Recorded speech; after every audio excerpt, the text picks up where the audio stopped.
રાજસ્થાનના જોધપુરમાં border security ફોર્સની 60મી સ્થાપના દિવસ પરેડના દ્રશ્યો સામે આવ્યા. કેન્દ્રીય ગૃહમંત્રી અમિત શાહની કાર્યક્રમમાં હાજરી અને સંબોધન.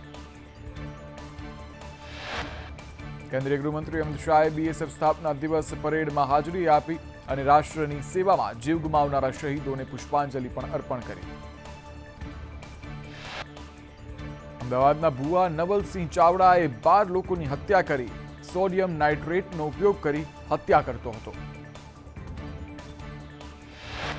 રિમાન્ડ દરમિયાન ભુવાની તબિયત લથડી. લોકઅપમાં વોમિટિંગ કર્યા બાદ ઢળી પડ્યો. સારવાર દરમિયાન ભુવાનું હોસ્પિટલમાં મોત થયું. જ્યારે અસલાલીમાં 1 હત્યા, સુરેન્દ્રનગરમાં 3 હત્યા, રાજકોટના પડદરીમાં 3 હત્યા અને અંજારમાં 1 હત્યાને અંજામ આપ્યો હતો. ત્યારે વાંકાનેરમાં પણ એક વ્યક્તિની હત્યા કરવામાં આવી હતી. મરતા મરતા પણ આ ભુવો બોલ્યો કે હા, મેં 12 હત્યા કરી છે. મારા પોતાનાને ના છોડ્યા તો બીજાની શું વાત છે. એકના ડબલ રૂપિયા કરવાની તે લોકોને લાલચ આપતો હતો.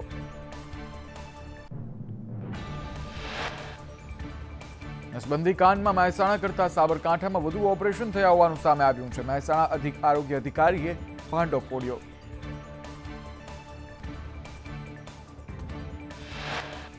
મહેસાણામાં 3 યુવકો નસબંધીનો ભોગ બન્યા. દારૂ પીવડાવી નસબંધી કર્યાનો યુવાનોનો આરોપ. પોતાનો ટાર્ગેટ પૂરો કરવા મજૂર વર્ગ ટાર્ગેટ પર, જ્યારે પરિવારજનોનો સરકાર સામે આક્રોશ જોવા મળ્યો.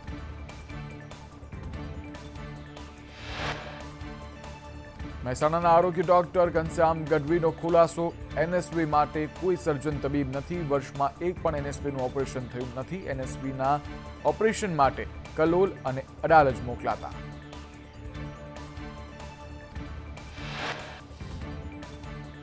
મહેસાણા જિલ્લા આરોગ્ય અધિકારી ડોક્ટર જીબી ગઢવી ફસાયા. નસબંધી મુદ્દે યોજાયેલી પ્રેસ કોન્ફરન્સમાં સંજય ગાંધીનું નામ લેતા વિવાદ સર્જાયો. કહ્યું, અમે સંજય ગાંધીની જેમ લોકોને પકડીને નસબંધી નથી કરતા.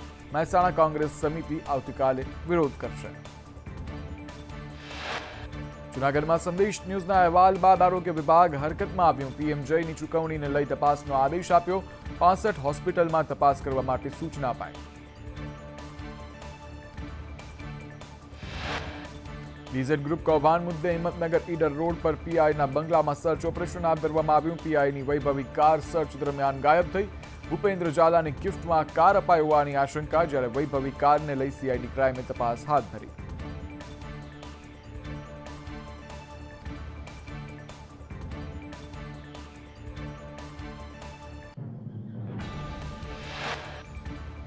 ખ્યાતિ હોસ્પિટલે સરકારી કંપનીઓ સાથે પણ કરાર કર્યા હતા. કંપનીઓના કર્મચારીઓના પણ ઓપરેશન કરી નાખ્યા. 114 કર્મચારીઓના ઓપરેશન કરાયા. કંપનીઓ સાથે એમઓયુ કરી હતી અને ત્યારબાદ ઓપરેશન કરતા હતા.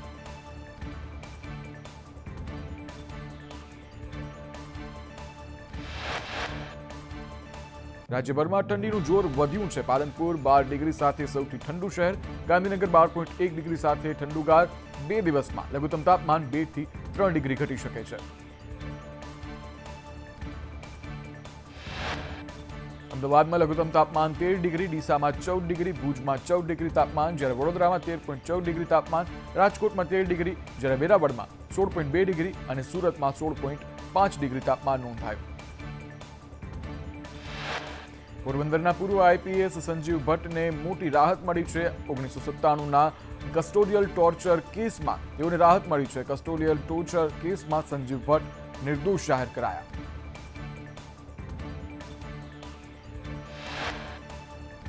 જૂનાગઢમાં ભૂતનાથ મંદિરમાં સાધુ સંતોની ધર્મસભામાં મહેશગીરી બાપુના હરિગીરી બાપુ પર આકરા પ્રહાર. કહ્યું, હરિગીરીની ગેંગે અખાડા પર આધિપત્ય જમાવ્યું. અખાડાના સાધુ શું કરી લેશે. મહેશગીરી બાપુએ કહ્યું, દારૂ પીને ભગવા પહેરી ઘણા ફરતા હોય છે. આવા લોકો સાધુ નથી હોતા. આવા નપુંસકો માટે ત્યાગપત્ર આપવાની જરૂર નથી. આવા લોકોનો વિનાશ કરવો જરૂરી છે. સુરતમાં મેટ્રોની કામગીરીને લઈ વેપારીઓનો વિરોધ જોવા મળ્યો. મેટ્રોની કામગીરીથી ધંધા પર અસર પડતી હોવાનો આક્ષેપ. કામગીરી ધીમી ગતિએ ચાલતી હોવાનો આક્ષેપ. મોરબીમાં ભાજપ નેતા હેમાંગ રાવલના ભાઈ અજય રાવલ સામે ફરિયાદ નોંધાઈ. હળવદમાં ખાતર સંગ્રહખોરી મુદ્દે ફરિયાદ નોંધાઈ છે. ખેતીવાડી વિભાગે ગોડાઉન સીઝ કર્યો.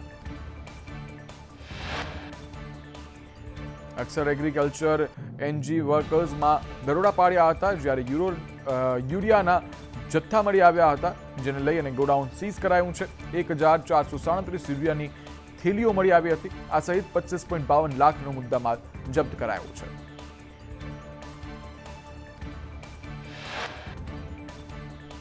સુરતમાં ટ્રાફિક અને બિસ્માર રોડ બન્યા મોટી સમસ્યા. ધારાસભ્ય મનુ પટેલે સંકલન બેઠકમાં મુદ્દો ઉઠાવ્યો છે. ગેરકાયદે તપેલા ડાઇંગ બંધ નહીં થાય તો બંધ કરાવશું.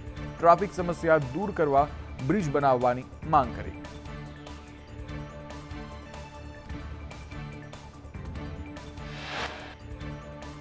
નસવાડીના મોટી ઝરી શાળાના 2 શિક્ષકોએ ફરજ પર બેજવાબદારી રાખતા કાર્યવાહી કરવામાં આવી છે. શિક્ષક કુબેર રાઠવરની સંખેડામાં બદલી તો તલાવ શાળાના શિક્ષક સરફરાઝની સુરતની ક્વાંટ તાલુકાની શાળામાં બદલી કરાઈ.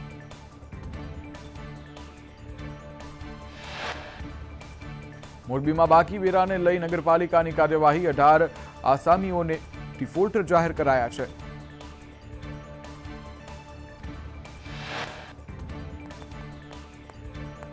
સ્કૂલ સંચાલક એસોસિએશનનું ક્લાર્ક પટ્ટાવાળાની ભરતીને લઈ સરકારને અલ્ટિમેટમ. ગ્રાન્ટેડ શાળાઓમાં ભરતીને લઈ પત્ર લખાયો છે, જ્યારે 30 દિવસમાં ભરતી મુદ્દે સરકાર વિચારણા કરે.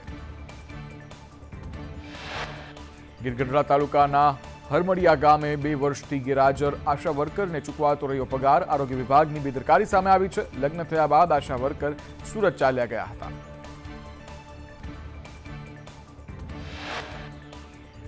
અમદાવાદમાં 13 પોલીસ કર્મીઓની મિલકત તપાસના આદેશ ફટકારાયા છે. 13 પોલીસ કર્મીઓની જિલ્લા બહાર બદલી કરાઈ છે. ડીજીપીએ સ્ટેટ મોનિટરિંગ સેલને તપાસના આદેશ આપ્યા છે.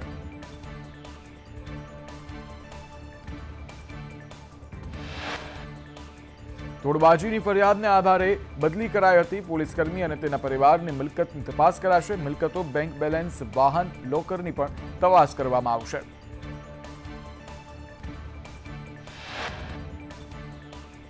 ઊંઝા એપીએમસીની ચૂંટણીને લઈ જિલ્લા ભાજપ હરકતમાં આવ્યું છે. એપીએમસીની ચૂંટણી બિનહરીફ કરાવવા ભાજપના પ્રયાસ. સહકારી ક્ષેત્રની ચૂંટણીમાં આંતરિક ટકરાવ ટાળવા માટે પ્રયાસ. ચૂંટણીમાં ભાજપ નેતાઓના 2 જૂથો સામસામે આવ્યા. એપીએમસીના પૂર્વ પ્રમુખ અને ઊંઝા ધારાસભ્યના જૂથનો જંગ જોવા મળ્યો. દિનેશ પટેલ અને એમએલએ કિરીટ પટેલ વચ્ચે ચેરમેન બનવા માટે ખેંચતા.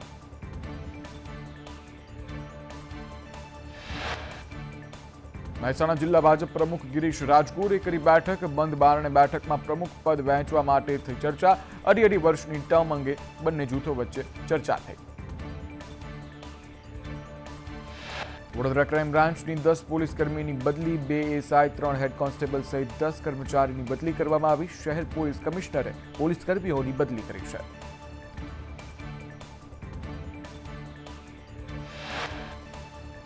ડીસા નગરપાલિકાના પ્રમુખનો ચાર્જ શૈલેષ રાજગોરે સંભાળ્યો. પ્રમુખ સંગીતાબેન દવેના રાજીનામા બાદ ધારાસભ્ય પ્રવીણ માળી જૂથના ઉપપ્રમુખ શૈલેષભાઈ રાજગોરે પ્રમુખ તરીકે ચાર્જ સંભાળ્યો. ભાવનગર મનપા બાકી વેરા મુદ્દે જપ્તી ઝુંબેશ શરૂ કરશે. 400 કરોડનો વેરો વસૂલતા માસ જપ્તી ઝુંબેશ હાથ ધરવામાં આવશે, જ્યારે 1.28 લાખ મિલકતોનો 400 કરોડનો વેરો બાકી છે.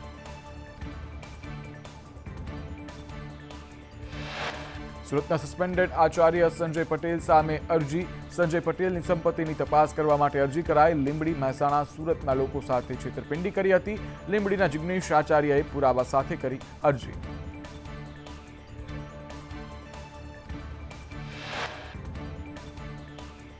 ચંદ્રેશ પટેલે ઓડિયો અને વિડીયો જાહેર કર્યા. દુબઈમાં ઓફિસ ખોલી લોકોને ફસાવતો હતો.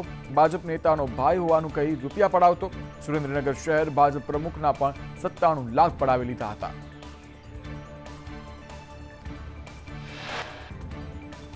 સુરતમાં બોગસ તબીબ પોલીસ સમક્ષ ફરિયાદી બનવા આવ્યો. ફરિયાદીએ કહ્યું, રશેશ પૈસા લઈ નકલી ડિગ્રી વધરાવી. મને 1999માં નકલી ડિગ્રી આપી હતી. રશેશ, BK રાવત સહિત 3 શખ્સ આપતા હતા નકલી ડિગ્રીઓ.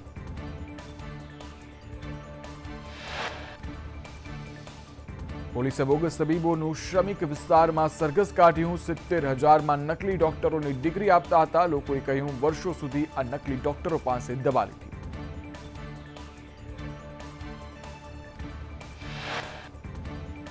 બાળક મહિલાઓના સ્વાસ્થ્યને લઈ ચોંકાવનારા આંકડા સામે આવ્યા. રાજ્યમાં દર 3જી વ્યક્તિમાં લોહ તત્વની ઉણપ. સ્વાસ્થ્યની દ્રષ્ટિએ ગુજરાત યુપી બિહાર કરતા પણ પાછળ.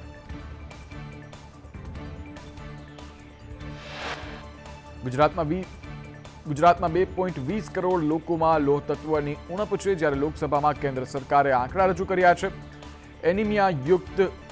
એનિમિયા મુક્ત ભારતના અભિયાન પાછળ વર્ષ 2023-24માં 19 કરોડનો ખર્ચ પણ કરવામાં આવ્યો હતો.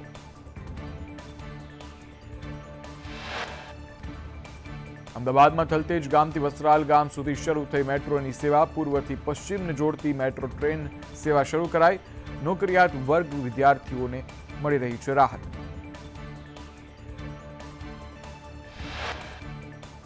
સરદારની નગરી એવા બારડોલીમાં જિલ્લા પોલીસ દ્વારા no drugs in Surat banner સાથે મેરેથોન દોડ યોજાઈ હતી. સુરત જિલ્લા પોલીસ અને વહીવટીતંત્રએ આ દોડનું આયોજન કર્યું હતું. પંચમહાલના ગોધરાના પશ્ચિમ વિસ્તારમાં યોજાયો આધાર કાર્ડ, રાશન કાર્ડ, ઈ-કેવાયસીનો મેગા કેમ્પ. જિલ્લા પુરવઠા અધિકારી દ્વારા પશ્ચિમ વિસ્તારની વેલફેર સોસાયટીના સંયુક્ત ઉપક્રમે યોજાયો કેમ્પ. બનાસકાંઠાના ધાનેરામાં રસોઈયાનું રહસ્યમય મોત થયું. લગ્ન પ્રસંગમાં લાડુના બદલે કાજુ કતરી બનાવતા વિવાદ. લાફો મારી ધક્કો મારતા બેભાન થયા બાદ મોત થયાનો પરિવારજનોનો આક્ષેપ.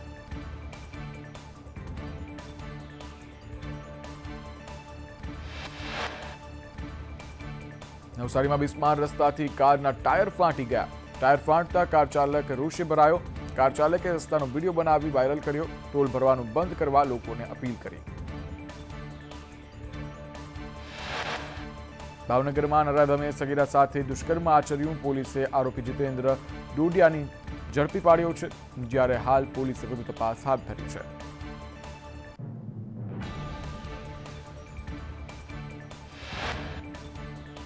રાજ્યમાં વધુ એક નકલી પોલીસ કર્મી ઝડપાયો છે, જે રાજકોટથી ઝડપાયો છે. બાઇક સવાર યુવકને ધમકાવીને લૂંટ ચલાવી હતી. નકલી પોલીસ કર્મીએ રોકડ અને મોબાઈલની લૂંટ ચલાવી.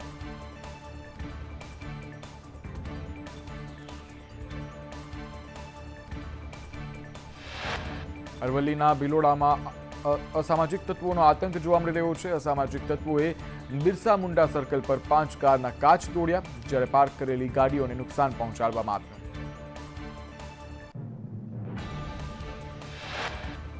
બનાસકાંઠામાં શિયાળાની શરૂઆત થતાં જ ચોરોની ટોળકી સક્રિય થઈ છે. ડીસામાં આવેલા ચંદ્રલોક સર્કલ નજીક આઈસીઆઈસીઆઈ બેંકનું એટીએમ મશીન તોડવાનો પ્રયાસ કરાયો, જ્યારે મોઢે રૂમાલ બાંધીને ફરતી ટોળકી સીસીટીવી કેમેરામાં કેદ થઈ. રાજકોટ નાગરિક બેંકના વાઇસ ચેરમેન પર 51 લાખ પડાવ્યાના આક્ષેપ. જીવન જાગણી સામે વિધવાના 51 લાખ લઈ મલકત ના આપી હોવાના આક્ષેપ. સમાચારોમાં આગળ નજર કરીએ તો જામનગરના કુખ્યાત આરોપી હુસેન શેખ સામે ખોટા વેચાણ કરારની પોલીસ ફરિયાદ નોંધાઈ છે. સરકાર સાથે છેતરપિંડીની પંચકોશી પોલીસ મથકે ફરિયાદ નોંધાઈ છે. પોલીસે આરોપીના ફાર્મ હાઉસ પર બુલડોઝર ફેરવ્યો હતો.